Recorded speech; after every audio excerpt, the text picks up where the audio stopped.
కీర్తనల గ్రంథము 136వ కీర్తన.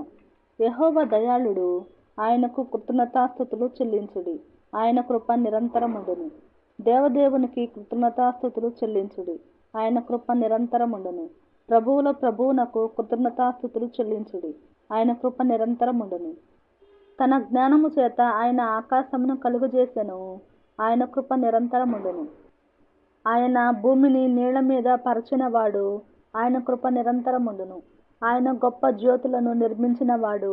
ఆయన కృప నిరంతరముండును. పగటి నేలుటకు ఆయన సూర్యుని చేసెను. ఆయన కృప నిరంతరముండును. రాత్రి నేలుటకు ఆయన చంద్రుని నక్షత్రములను చేసెను.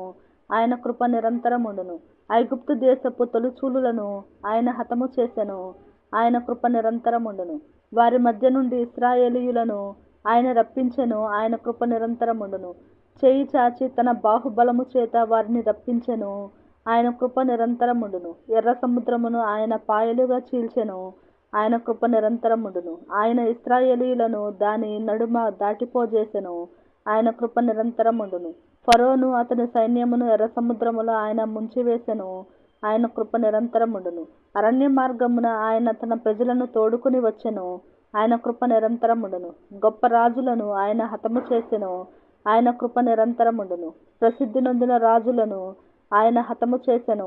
ఆయన కృప నిరంతరముండును. అమోరీయుల రాజైన సీహోనును ఆయన హతము చేసెను. ఆయన కృప నిరంతరముండును. బాషాను రాజైన ఓగును ఆయన హతము చేసెను. ఆయన కృప నిరంతరముండును. ఆయన వారి దేశమును మనకు స్వాస్థ్యముగా అప్పగించెను. ఆయన కృప నిరంతరముండును. తన సేవకుడైన ఇశ్రాయేలునకు దానిని స్వాస్థ్యముగా అప్పగించెను. ఆయన కృప నిరంతరముండును. మనము దీనదశలో నున్నప్పుడు ఆయన మనలను జ్ఞాపకము చేసుకొనెను. ఆయన కృప నిరంతరముండును. మన శత్రువుల చేతిలో నుండి మనలను విడిపించెను. ఆయన కృప నిరంతరముండును. సమస్త జీవులకును ఆయన ఆహారమిచ్చుచున్నాడు. ఆయన కృప నిరంతరముండును. ఆకాశమందుండు దేవునికి కృతజ్ఞతాస్తుతులు చెల్లించుడి. ఆయన కృప నిరంతరముండును.